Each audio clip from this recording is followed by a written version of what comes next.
Shalom. Shalom. Shalom.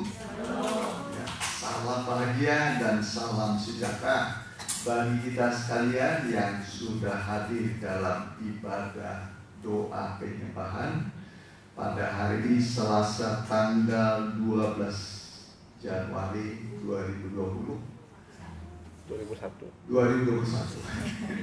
Mundur lagi. Ya, jadi 12 Januari 2021. Ya, dimanapun Bapak Ibu mengikuti ibadah ini baik secara langsung dan tunda, baik yang hadir dalam ruangan ibadah kita dan juga secara online, kami ucapkan selamat bergabung, kasih tahu teman dan keluarga supaya mereka juga ikut beribadah. Karena ibadah itu berguna dalam segala hal. Ya, Tuhan tidak lihat merek gereja kita. Ya, Tuhan tidak lihat merek gereja. Gereja itu satu semua. Amin. Nah, jadi kita satu tubuh. Dia kepala, kita tuh tubuh. Di mana ada tubuh, di situ ada kepala. Di mana kita hadir, di situ juga Roh Kudus hadir. Kita bagi berdiri. Kita nyanyikan nyanyian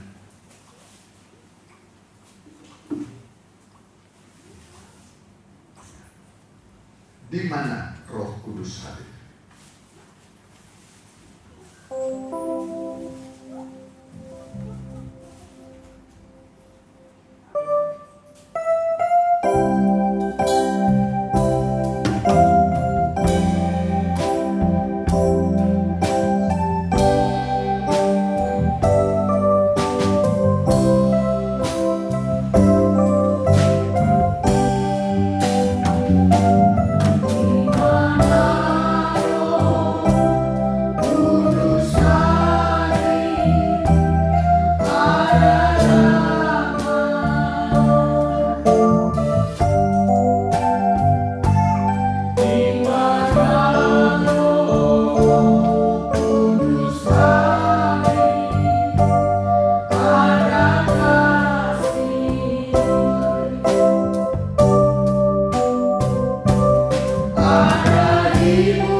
Beribadah padamu dalam doa penyembahan kami, mesbah tumpah emas kami kepadamu Tuhan.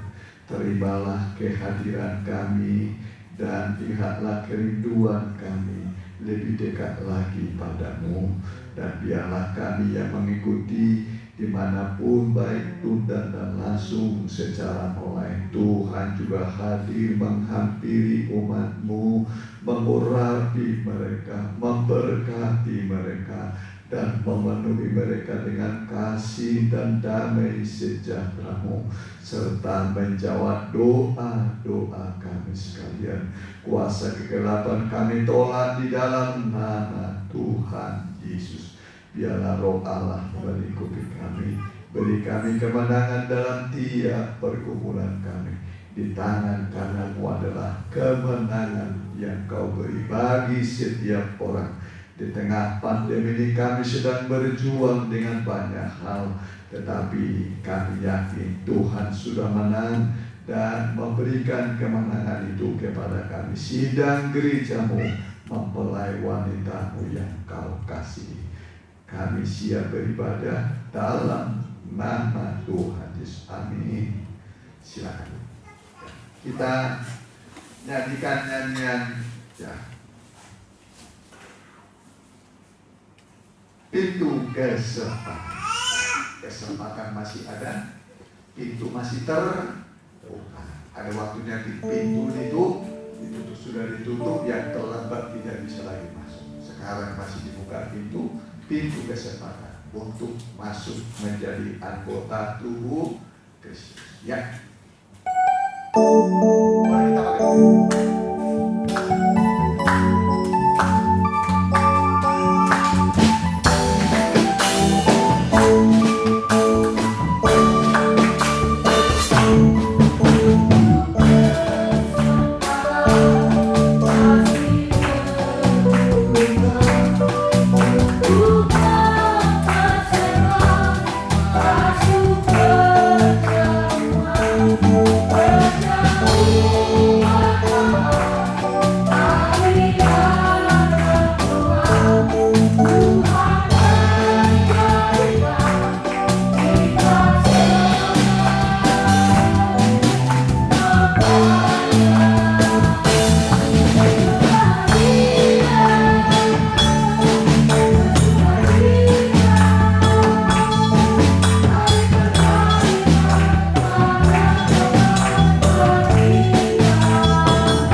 Berbahagialah orang yang diundang pada pesta kawin anak domba. Kita berbahagia, ya.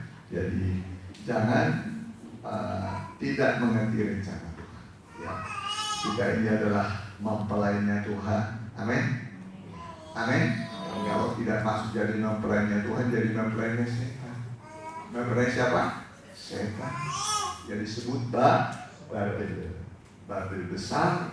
Ya, itu mempelainya setan. Ada dua nanti perempuan, mempelainya Tuhan. Kalau enggak mempelai siapa? Setan. Ya kan? Wahyu bicara dua perempuan. Satu namanya Yerusalem, itulah mempelainya Tuhan. Satu disebut Babel, itulah mempelainya setan. Tapi kita adalah orang-orang yang berbahagia. Kita akan masuk pesta kawin anak domba Allah. Kita ganti nyanyian kita, nyanyian ya, hati sebagai hamba.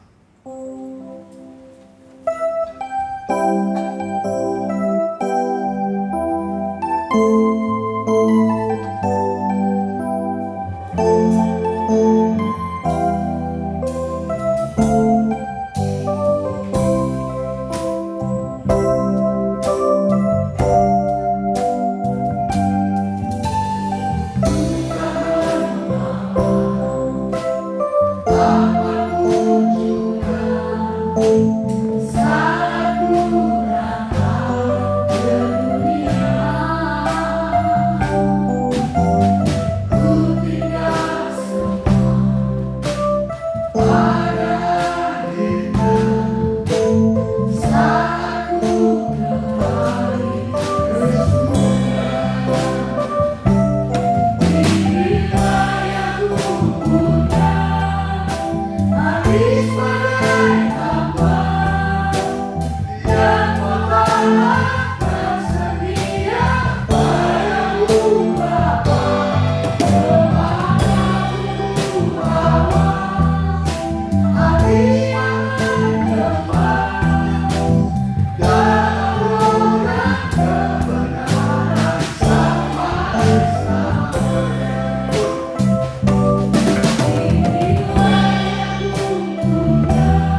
mendengarkan firman Tuhan. Sebentar lagi kami akan mendengarkan firman-Mu Tuhan. Bukakanlah rahasia firman-Mu. Sebab firman adalah rahasia yang tersembunyi dari abad ke abad, dari turunan ke turunan. Tapi zaman akhir akan dibukakan firman yang merupakan rahasia bagi dunia ini. Tetapi bagi sidang gereja-Mu mempelai wanita, semua Engkau bukakan. Tidak ada yang Kau rahasiakan, sama seperti seorang raja. Semua rahasianya diungkap-bukakan kepada ratu sang istrinya. Begitu juga Tuhan terhadap kami. Tuhan pasti ungkap-bukakan rahasia-rahasia firman-Mu, supaya kami semakin mengerti rahasia kerajaan Allah. Sebab Injil adalah rahasia yang tersembunyi dari abad ke abad, dari turunan ke turunan. Tapi zaman akhir akan dibukakan bagi kami. Kalau firman Allah sudah dibukakan, pintu-pintu berkat pun akan terbuka bagi kami. Perlindungan Tuhan yang sempurna akan ada pada kami, terutama di masa COVID yang sedang merajalela di seluruh dunia. Dan memang sudah dinubuatkan dalam kitab Habakuk pasal 3 ayat 5. Sebelum Tuhan datang, akan datang penyakit menular, demam mendahului perjalanan sebelum Engkau datang kembali. Tetapi gereja-Mu, mempelai wanita-Mu akan Engkau lindungi dengan sempurna, sehingga kami dapat berkata aman dalam lindungan Tuhan. Terima kasih Tuhan. Kami siap mendengar dalam nama Tuhan Yesus. Haleluya. Amin. Ya, mimbar saya serahkan kepada Ibu.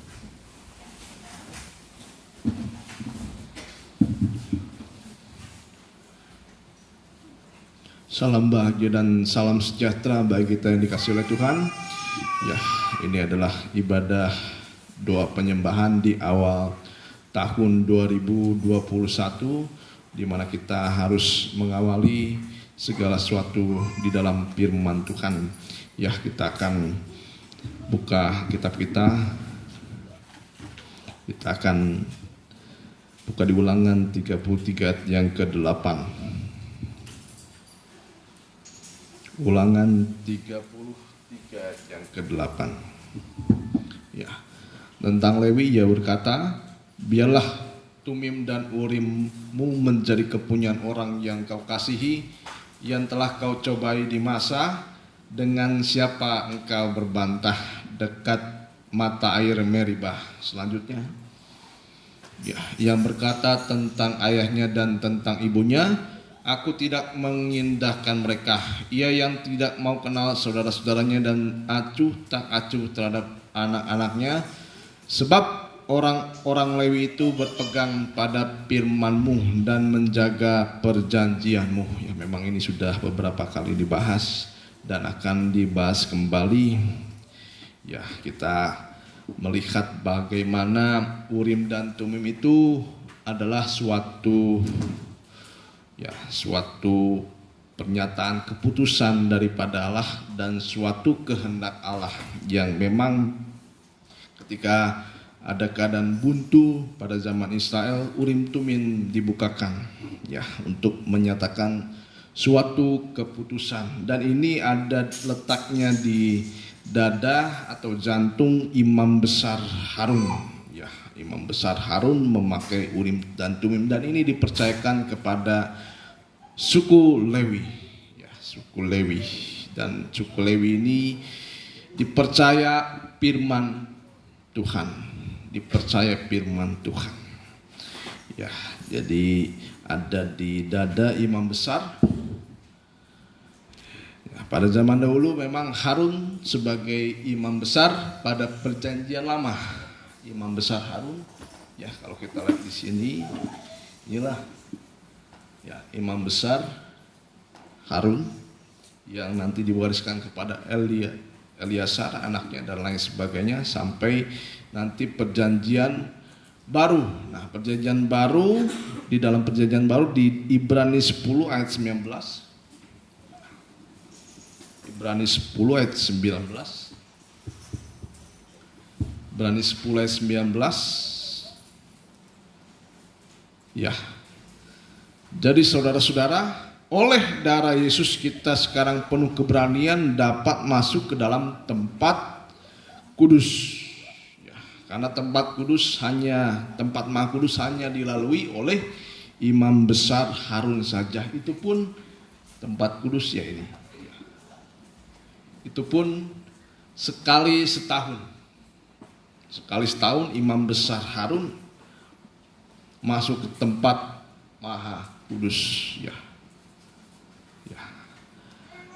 Tapi kita lihat ayat selanjutnya. Karena ia telah membuka jalan yang baru dan yang hidup bagi kita melalui tabir, yaitu dirinya sendiri. Ayat yang ke-21 teruskan. Dan kita mempunyai seorang imam besar sebagai kepala rumah Allah. Terus.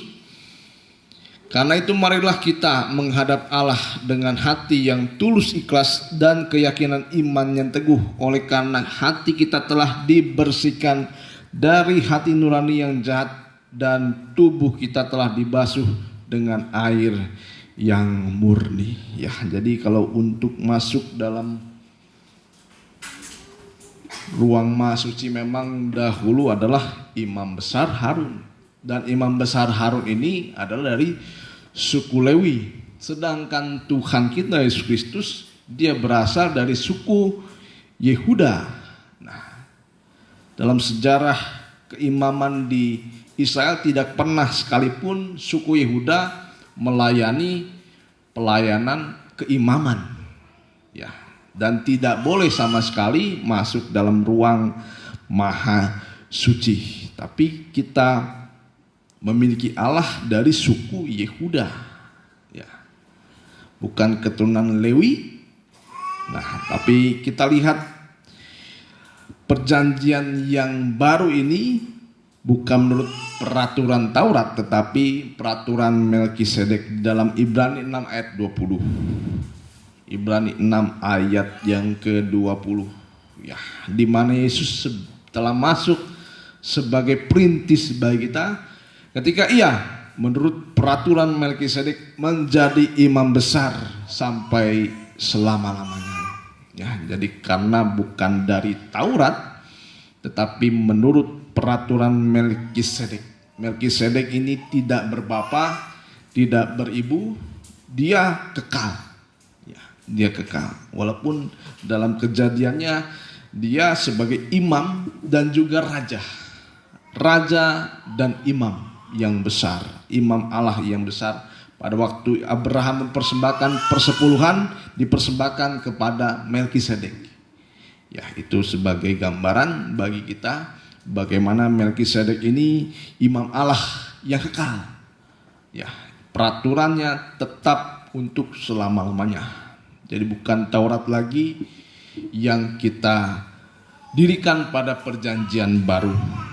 Nah, begitu juga Urim dan Tumim dipercaya oleh Tuhan Yesus Kristus sebagai imam besar bagi kita. Jadi setiap ibadah harus ada imam besar, dan imam besar itu hadir di tengah-tengah kita, yaitulah Tuhan Yesus Kristus. Yohanes 1. Ya, Urim itu terang, ya, Tumim itu kesempurnaan. Jadi Urim dan Tumim itu adalah terang, kesempurnaan. Yohanes 1 ayat 4. Dalam dia ada hidup, dan hidup itu adalah terang manusia. Ayat yang ke-9. Terang yang sesungguhnya yang menerangi setiap orang sedang datang ke dalam dunia. Ayat 17. Ayat 17. Ya. Sebab hukum Taurat diberikan oleh Musa, tetapi kasih karunia dan kebenaran datang oleh Yesus Kristus. Ya, jadi Hukum Taurat sudah digenapi di dalam korban Yesus Kristus di atas kayu salib. Karena ketika dia mau mati, dikatakan sudah genap. Segala apa yang semua tertulis dalam hukum Taurat digenapkan dalam korban Kristus. Ya. Jadi firman itu adalah Urim dan Tumim yang memberikan terang dan juga kesempurnaan. Ya, mengapa harus firman? Ya, jadi Urim Tumim itu adalah terang kesempurnaan. Dalam terang kesempurnaan itu menunjuk pada Tuhan Yesus sebagai imam besar menurut peraturan Melkisedek, dan inilah yang harus dimengerti oleh setiap orang bahwa Tuhan ada lewat firman-Nya. Memang sekarang kita tidak bisa melihat wujud dari Tuhan, tetapi wujud dari Tuhan itu datang dan nyata dari segala firman yang diucapkan. Walaupun firman yang diucapkan melalui hamba Tuhan, firman Tuhan itu memang dipercaya kepada hamba Tuhan. Dan firman itulah yang harus menjadi terang dalam kehidupan kita. Ya, mengapa harus firman atau Urim dan Tumim ini harus disampaikan di tengah-tengah kita. Yohanes 1 ayat 1. Kita baca bersama-sama, mungkin ayat yang sudah pernah kita dengar. Yohanes 1 ayat yang 1. Pada mulanya adalah firman. Firman itu bersama-sama dengan Allah, dan firman itu adalah Allah. Ya, pada mulanya adalah firman. Firman itu bersama-sama dengan Allah, dan firman itu adalah Allah. Jadi Urim dan Tumim ini berlembaga dalam Tuhan Yesus Kristus dan juga firman.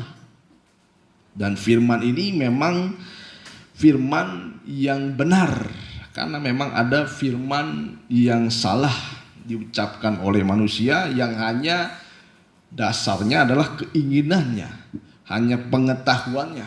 Tetapi kita harus berdasarkan firman, yaitu adalah Alkitab.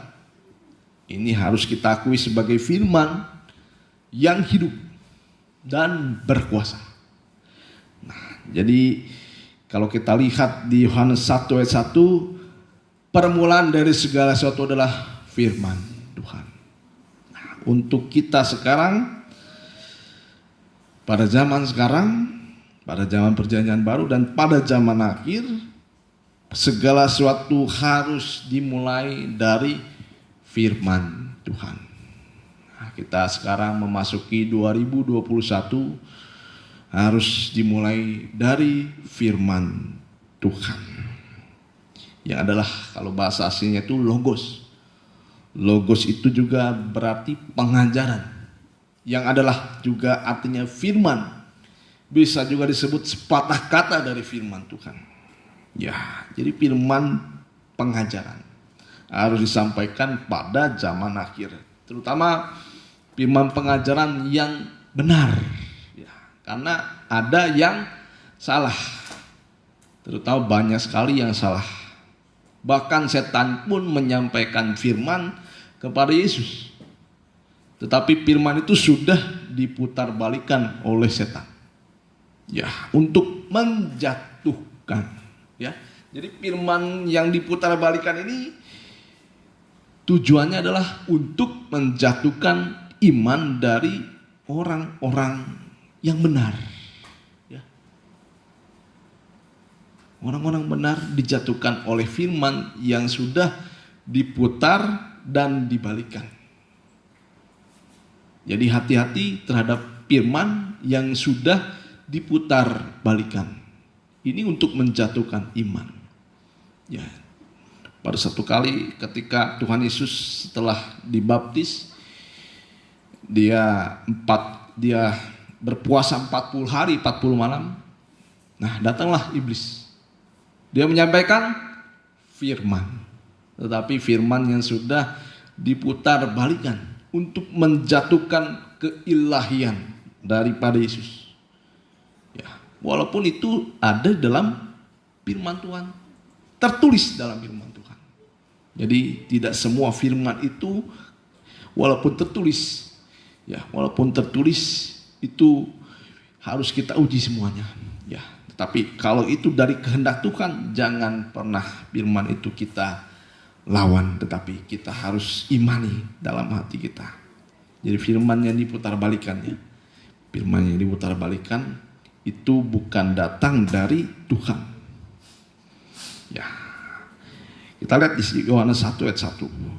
Karena permulaan dari segala sesuatu adalah firman. Ya, jadi artinya awali segala sesuatu dari kebenaran firman Tuhan.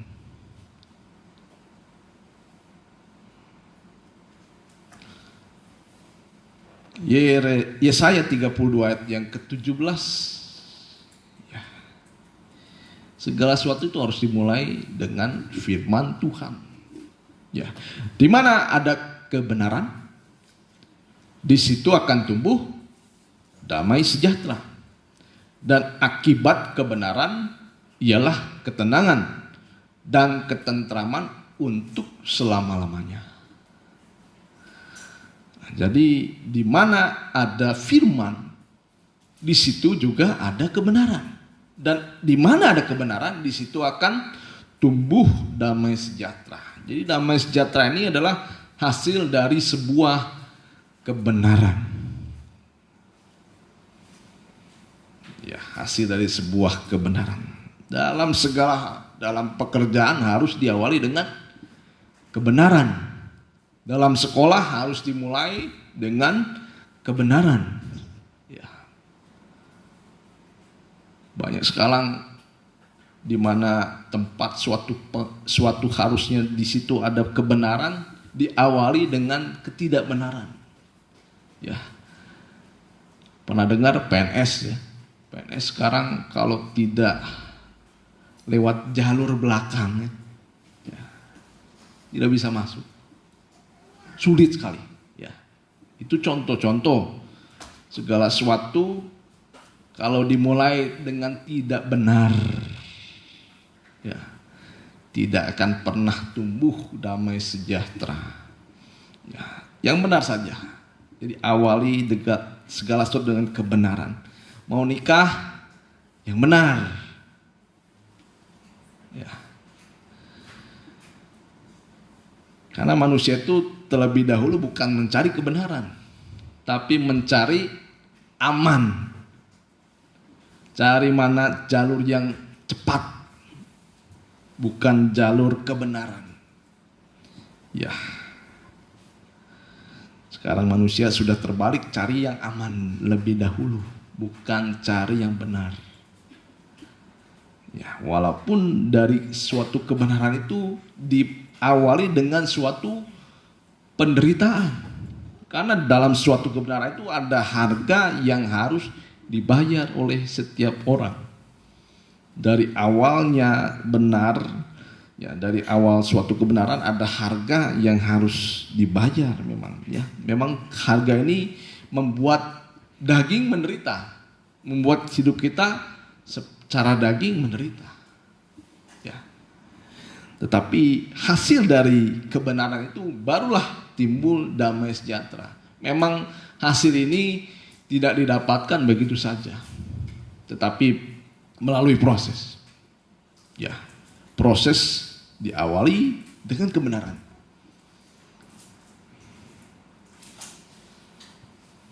Ya, seperti bangunan rumah. Kalau kita mau cepat buat bangunan rumah, kita bangun tanpa pondasi itu lebih cepat. Ya, tanpa pondasi itu lebih cepat. Ini pondasi ini lebih lama, saya kira, ya. Buat digali terus, lebih dalam galiannya, lebih kuat bangunannya. Itu juga kebenaran. Ya. Tapi kalau kita punya bangunan yang kuat, kita pasti akan merasa aman. Di atas kalau ada gempa, kita merasa aman karena kita punya pondasi yang kuat. Kita punya pondasi yang kuat. Nah, prosesnya itu memang begitu berat. Digali, itulah namanya kebenaran dalam iman. Nah, jadi kalau mau aman, pondasinya itu harus kuat. Pondasinya adalah kebenaran. Kebenaran ini dihasilkan dari, didapatkan dari firman Tuhan.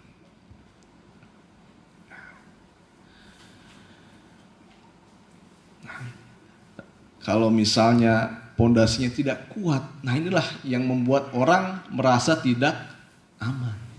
Wah, banyak sekali kita lihat bangunan-bangunan belum beres, belum selesai, dia sudah hancur. Dia sudah hancur.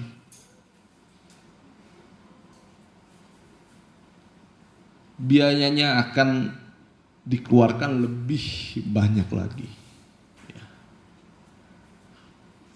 Ya, makanya kalau kata Bapak Gembala, kalau misalnya bangunan itu lebih baik, mahal, tapi nanti murah ya perbaikannya. Tapi kalau kita mau murah, nanti kita akan menanggung biaya yang lebih mahal.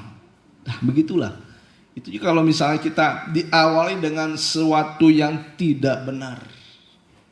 Diawali dengan sesuatu yang tidak benar, suatu harga itu pasti akan dibayar setiap orang dari ketidakbenaran. Makanya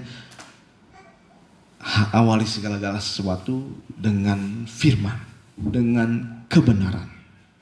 Ya.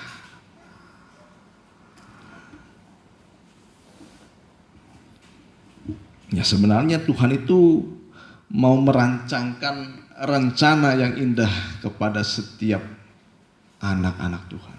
Ada amin? Ya, semua anak yang disebut anak-anak Tuhan, Tuhan mau merancangkan segala sesuatu dalam kehidupannya yang indah. Nah, tetapi manusia itu selalu merancangkan dari keinginannya sendiri. Nah, Tuhan tidak pernah memaksa. Kalau Tuhan tunjukkan ini rencanaku, tapi manusia ingin menjalankan rencana yang lain, Tuhan tidak pernah memaksa. Ya. Itu salah satu keadilan Tuhan. Silakan. Kalau Tuhan bilang A, kalau kita mau B, dilakukan B, Tuhan tidak pernah melarang. Ya. Tapi Tuhan sebenarnya mau merancangkan segala sesuatu yang indah kepada anak-anak Tuhan.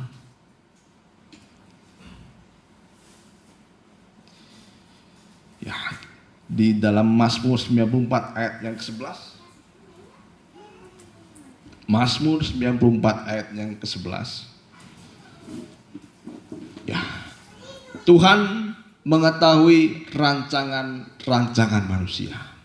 Sesungguhnya semuanya sia-sia belaka.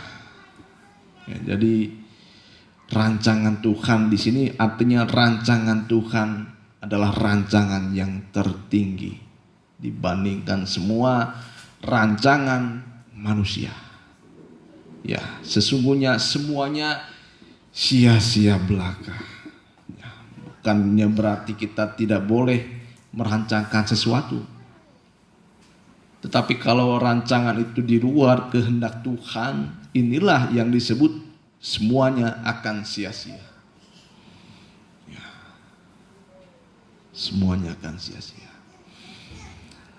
Rancangan Tuhan adalah rancangan yang indah atas kehidupan kita.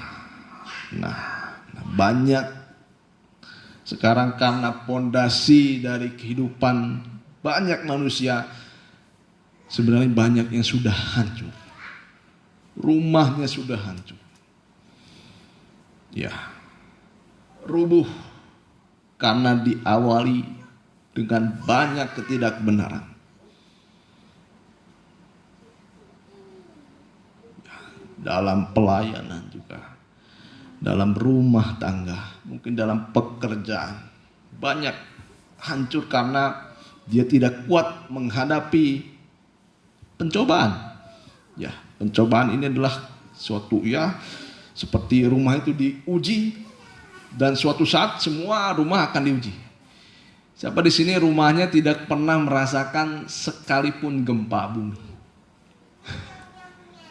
Ya, saya rasa semua manusia sudah merasakan rumahnya sudah merasakan ujian dari gempa.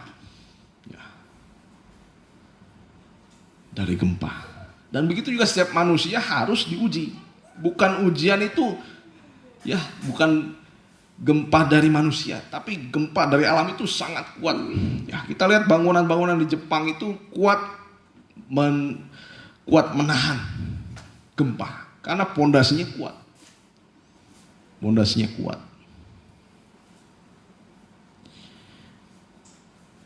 Ya, resiko dari ketidakbenaran adalah harga yang mahal, lebih mahal daripada yang dia telah dapatkan atau dia keluarkan. Nah, jadi hati-hati. Setiap apapun yang kita kerjakan tidak diawali dari firman Tuhan, itu akan menimbulkan suatu kehancuran. Kehancuran ini berarti juga kekalahan. Nah, jangan kita berkata Allah beserta kita, tetapi kehidupan kita tidak mau dibentuk oleh firman Tuhan. Tidak mau diawali oleh firman Tuhan. Ya. Kita ingat Yesus adalah Alfa dan Omega. Nah, setelah kita mengawali segala sesuatu dengan kebenaran, jangan lupa diakhiri juga dengan kebenaran. Ya, banyak nikah-nikah yang hancur memang awalnya baik. Memang awalnya baik, suatu kebenaran ada di dalam rumah tangga itu, tetapi tidak diakhiri dengan kebenaran. Itu juga salah. Itu juga salah. Tapi yang benar adalah kita awali dengan firman, kita akhiri juga dengan firman. Semuanya akan berjalan sesuai dengan rancangan Tuhan. Jangan sekali-kali kita mencoba keluar dari kebenaran firman Tuhan. Nah, kita lihat Israel, Israel ini diawali dengan kebenaran, dengan darah Yesus. Ya, Israel diselamatkan oleh Tuhan, tetapi tidak setia akan kebenaran. Kita lihat akhir dari banyak orang Israel waktu zaman mereka keluar menuju tanah Kanaan, hanya 2 orang saja. Hanya 2 orang saja. Dan ini suatu gambaran bisa terjadi pada akhir-akhir zaman kepada gereja Tuhan, kepada anak Tuhan. Diawali hal yang baik, diakhiri dengan hal yang buruk. Diawali dengan kebenaran, diakhiri dengan ketidakbenaran. Atau di pertengahan jalan sudah mulai tidak benar. Ya, jadi setiap resiko ini memang selalu disembunyikan lewat daging kita. Dan ini memang disembunyikan oleh setan. Ya, kita lihat ketika Adam dan Hawa digoda oleh setan, dia sembunyikan rapat-rapat apa yang menjadi resiko ketika mereka tidak taat. Sembunyikan rapat-rapat. Dan akhirnya kita lihat bagaimana Adam dan Hawa ini, karena memang diawali dengan kebenaran, tetapi di pertengahan dengan ketidakbenaran. Ya, akhirnya dunia ini harus mengambil risiko, yaitu dunia ini menjadi dunia yang terkutuk. Ya, seperti padang gurun. Tuhan pertama buat Taman Eden, wah rancangan Tuhan begitu baik, begitu ajaib, begitu sempurna kepada anak-anak Tuhan. Tetapi memang manusia tidak mau dan tidak taat kepada rancangan Tuhan, kepada kebenaran. Dan akhirnya Taman Eden berubah menjadi padang gurun. Ya. Taman Eden berubah menjadi padang gurun. Ya. Ya sebenarnya ya saya dengan Bapak Gembala beberapa kali menuju rumah tahanan. Ya, menuju rumah tahanan. Saya pernah berpikir, apakah Tuhan yang merancangkan dari lahir sampai nanti tua, haruskah menuju tempat seperti ini? Ya, sebenarnya Tuhan tidak mau. Ya, itu sebenarnya bukan rancangan Tuhan. Ya, tetapi karena manusia sudah mulai hilang dari jalurnya Tuhan. Terpaksa Tuhan harus menempatkan manusia yang jahat, mungkin yang sudah rusak, ke tempat semacam itu. Begitu juga orang Israel. Sebenarnya orang Israel itu ketika dia mau masuk ke tanah Kanaan, hanya beberapa tahun saja, tidak perlu sampai 40 tahun.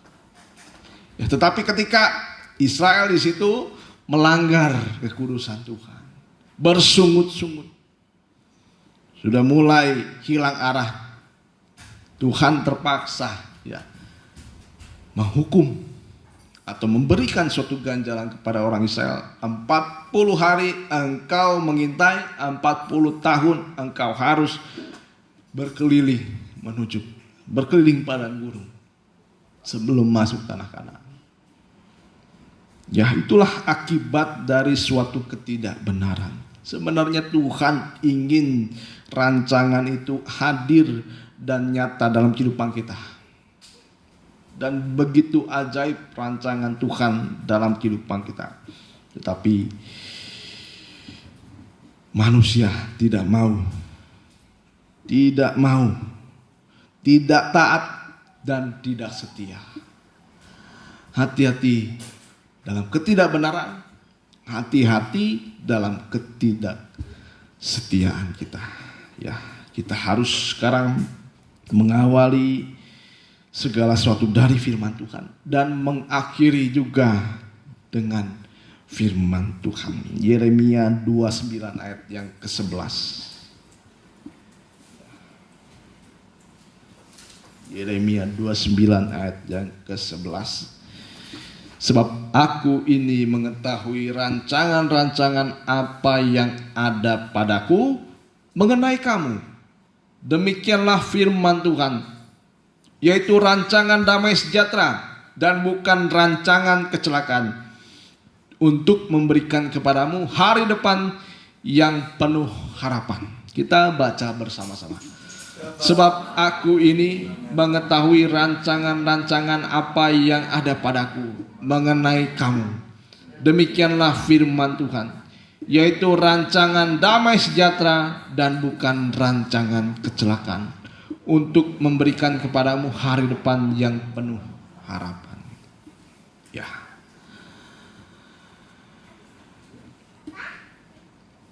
Inilah rancangan Tuhan, adalah rancangan damai sejahtera. Nah, tapi memang Tuhan ini juga Allah yang memulihkan yang sudah rusak.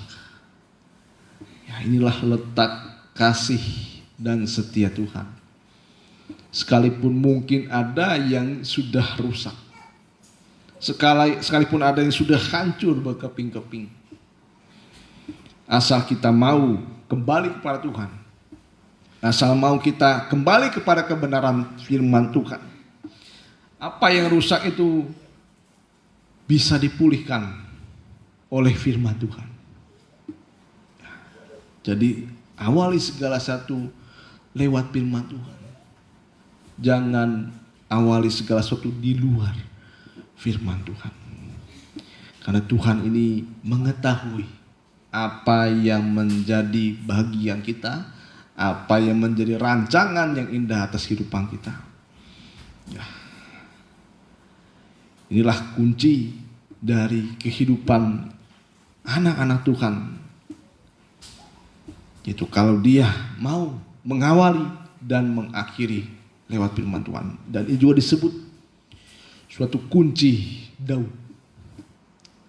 Kalau Tuhan sudah membuka, tidak ada yang bisa dapat menutupnya. Sekalipun itu setan, apalagi manusia. Dan kalau Tuhan sudah menutup, nah inilah, kalau Tuhan sudah membuka, ada suatu sukacita, damai sejahtera. Kalau Tuhan sudah membuka segala sesuatu. Tapi kalau ini diteruskan, menghasilkan damai sejahtera, ini yang membuat kehidupan kita penuh pengharapan. Tapi jangan lupa, ketika Tuhan menutup, tidak ada satupun yang dapat membuka. Ini bahayanya, saudara. Kita ingat, kalau ketika kita dibukakan pintu oleh Tuhan, itu kemurahan, itu juga kasih daripada Tuhan. Tetapi jangan lupa, ada satu saat ketika pintu ditutup, tidak ada satupun yang dapat membuka. Sekalipun orang itu mengetok, sekalipun orang itu meminta belas kasihan kepada Tuhan. Tetapi ketika pintu memang kalau sudah ditutup, kita ingat 5 darah yang bodoh. Ketika sudah pintu tertutup, mereka mengetuk. Ya, dari dalam berkata, aku tidak mengenal engkau. Nah, inilah yang menjadi perhatian kita pada sekarang ini adalah bagaimana Tuhan menyampaikan firman Tuhan. Firman itu yang membuka banyak sekali jalan dalam kehidupan kita. Tetapi jangan sampai Tuhan akhirnya menutup. Kalau sudah Tuhan menutup, tidak ada yang bisa membuka. Ya, saya rasa firman Tuhan cukup sampai di sini dulu. Ya, kita nyanyikan Ku datang di kakimu Yesus dengan merendahkan hati.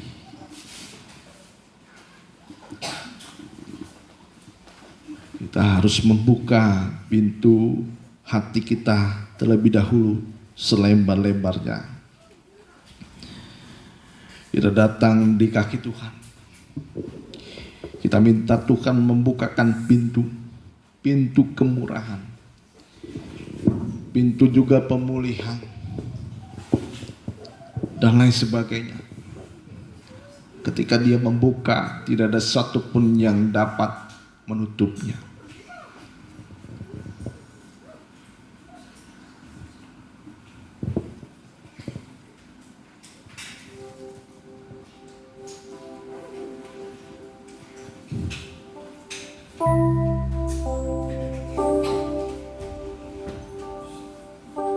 Ya, kunci kemenangan Daud, ketaatan, kebenaran, dan kesetiaan.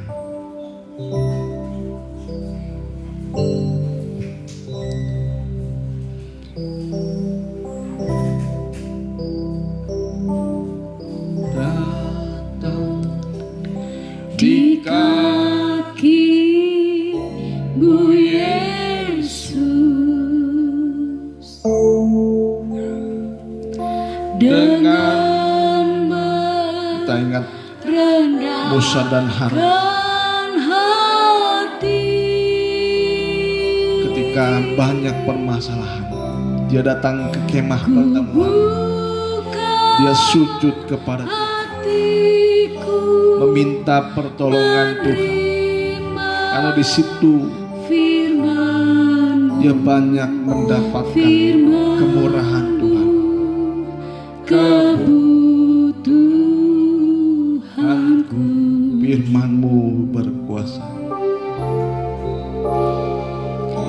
Firman-Mu sungguh berkuasa. Seorang Bapak Gembala depan. Sanggup adakan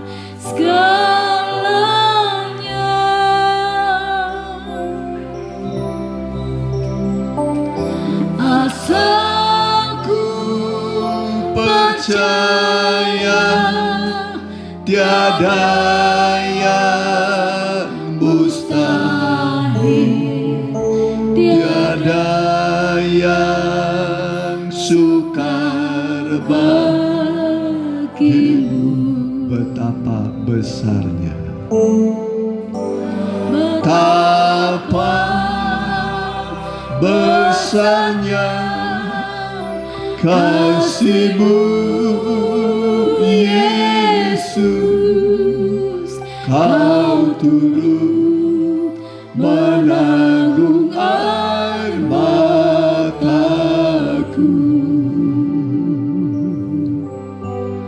Kau hapus dan Kau ganti dengan kemenangan. Ku cinta Engkau, Yesus, mempelai aku. Betapa besarnya, betapa besarnya kasih-Mu, Yesus. Kau turut menanggung air mataku.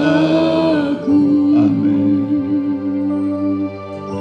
Kau hapus dan Kau ganti dengan kemenangan.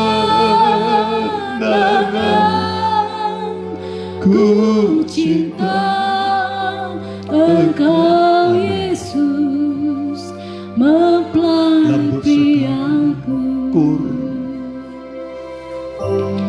Betapa besarnya kasih-Mu, Yesus. Kau turut menanggung air mataku. Kau hapus dan Kau ganti dengan kemenangan.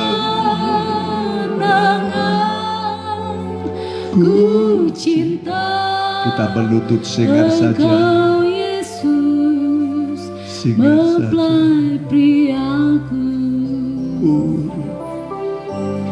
Betapa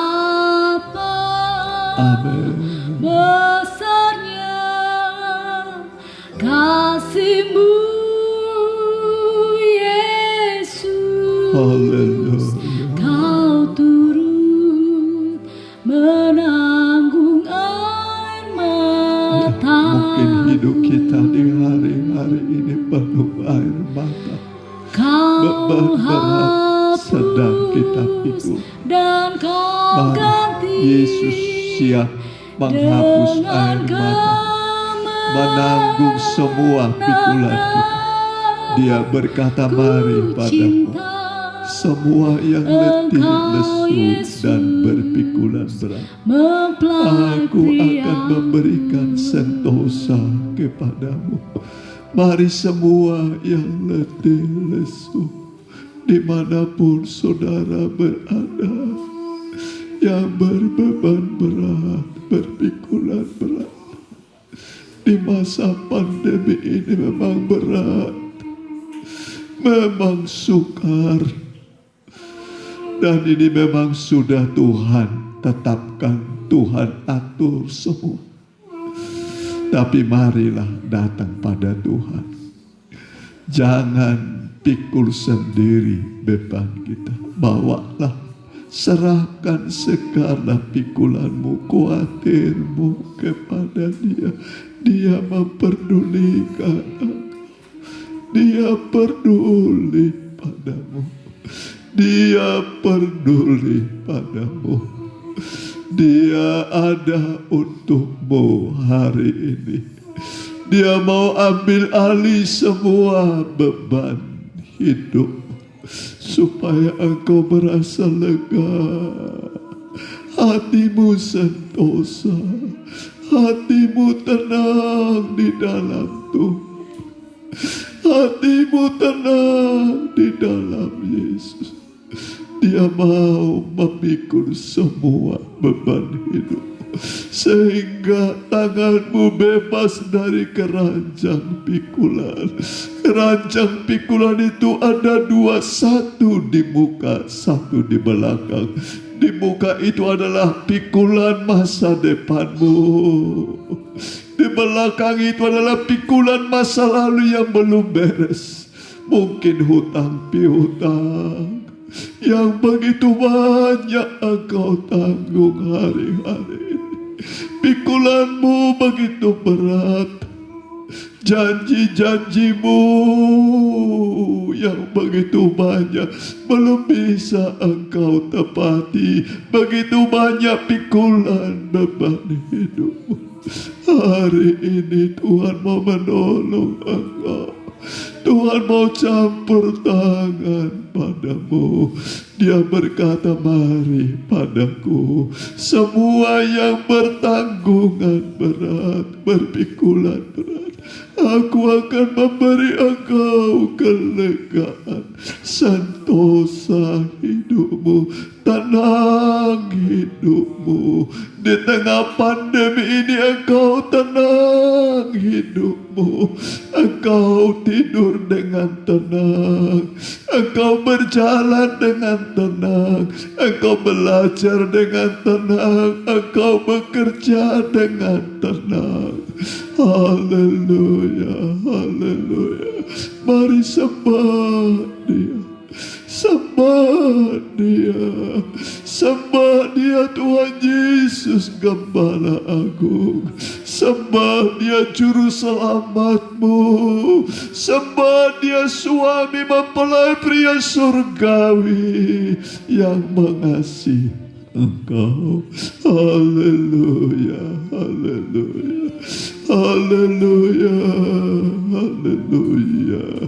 Kami menyembah Engkau Tuhan, kami memuji nama-Mu, Allah Bapa, Anak dan Roh Kudus. Kami mengasihi Engkau. Haleluya, haleluya. Hariamaya ramaya ramaya. Haleluya, haleluya. Terima kasih buat firman-Mu Tuhan. Terima kasih buat janji pertolongan-Mu. Terima kasih Tuhan. Terima kasih Engkau baik bagi kami dan teramat baik bagi kami. Terima kasih Tuhan. Terima kasih. Mari kita bangkit berdiri. Kita nyanyikan nyanyi. Ku datang Tuhan, datang padamu. Haleluya. Sucikan hati saya di dalam darah. Haleluya.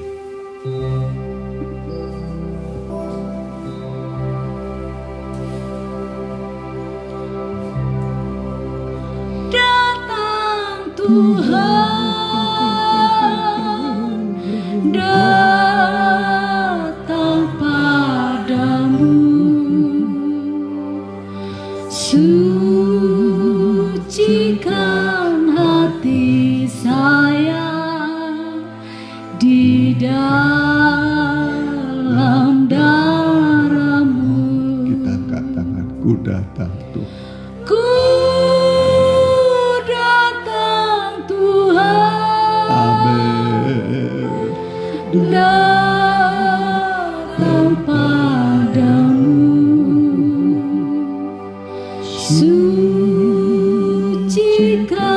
hati saya di dalam darah-Mu.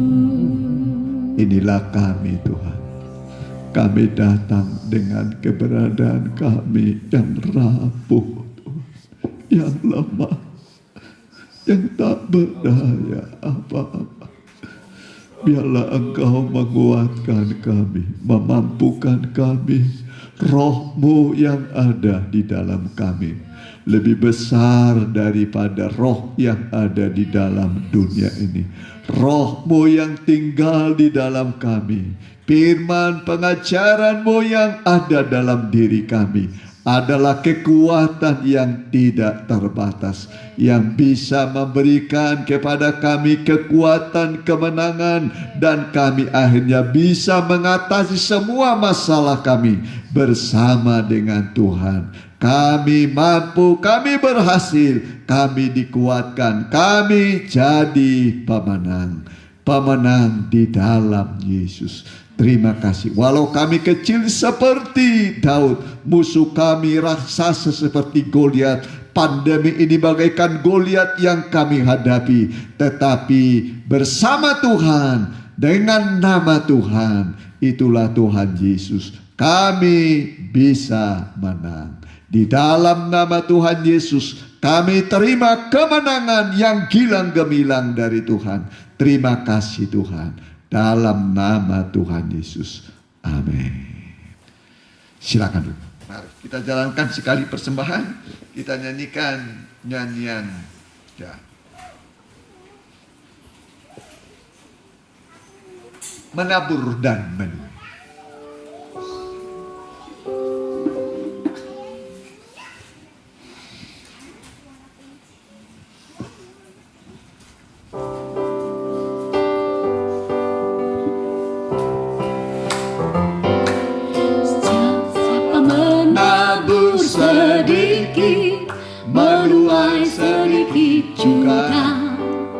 Hingga akan selalu kekurangan. Yang menabur dengan banyak, menuai banyak juga. Hidupnya menerima kelimpahan. Tuhan akan menyediakan benih bagi penabur, dan nanti untuk dimakannya juga. Dia berkuasa menumbuhkan, semuanya ini, melipat gandakan segala buah-buah kebenaran.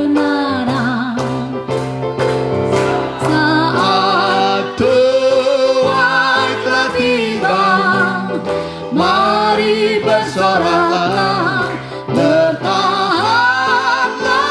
selalu dalam penyucian, bagikanlah kasih dan kemurahan Tuhan. Kelak hidupku akan berkelimpahan.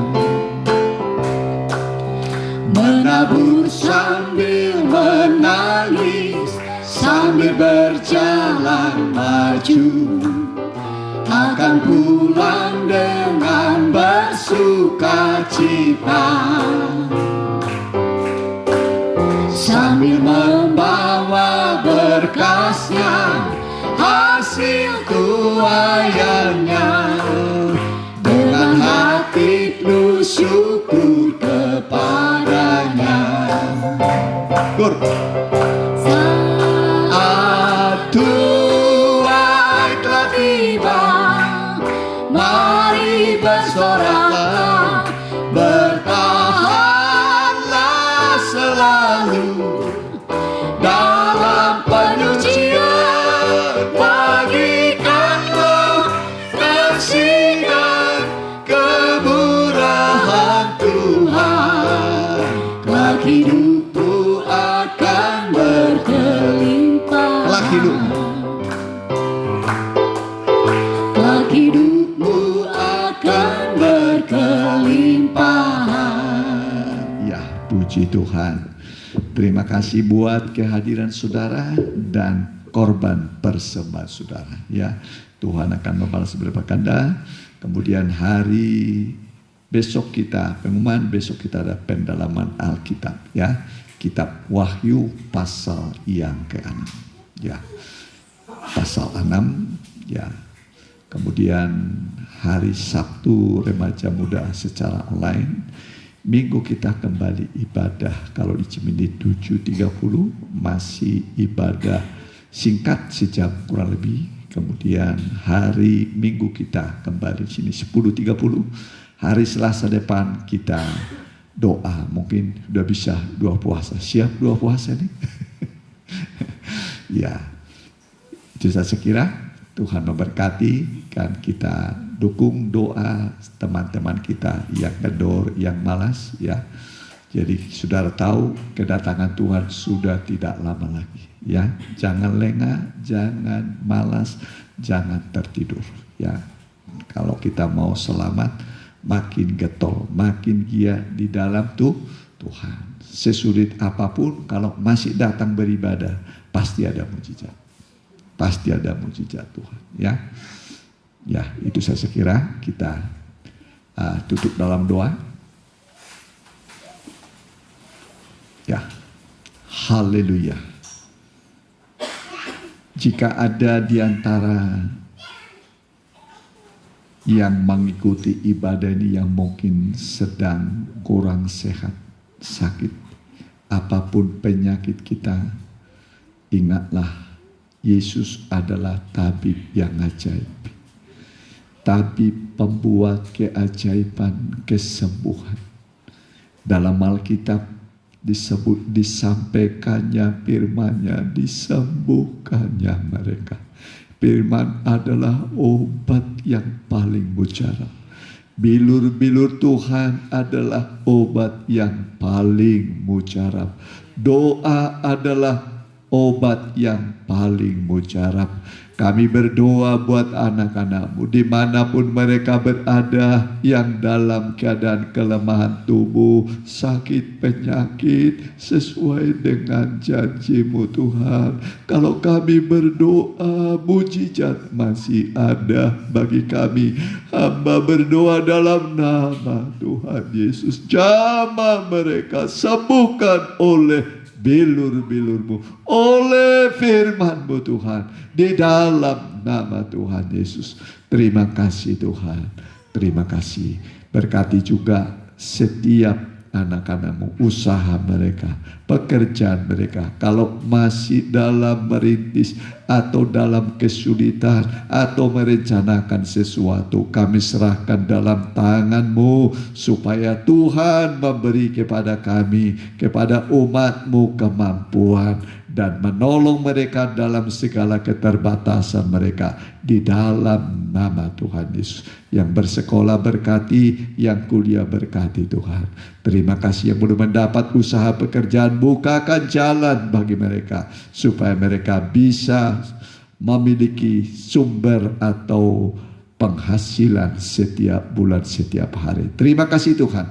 Bangsa negara kami Indonesia yang besar ini di bawah pemimpinan Pak Joko Widodo, Pak Maruf Amin, bahkan seluruh gubernur, baik seluruh bupati, seluruh wali kota, seluruh muspika kecamatan, seluruh kepala desa, kelurahan, Tuhan berkati. RW RT berkati, di mana kami juga berbakti. Masyarakat Indonesia tolong Tuhan supaya jangan konflik, tapi kami bahu membahu tolong menolong sebagai sesama warga Indonesia yang baik. Terima kasih Tuhan. Dan sekarang saudaraku pulanglah, terimalah berkat damai sejahtera, kasih sayang dan perlindungan dari Allah Bapa, Anak dan Roh Kudus dalam nama Tuhan Yesus. Haleluya. Amin.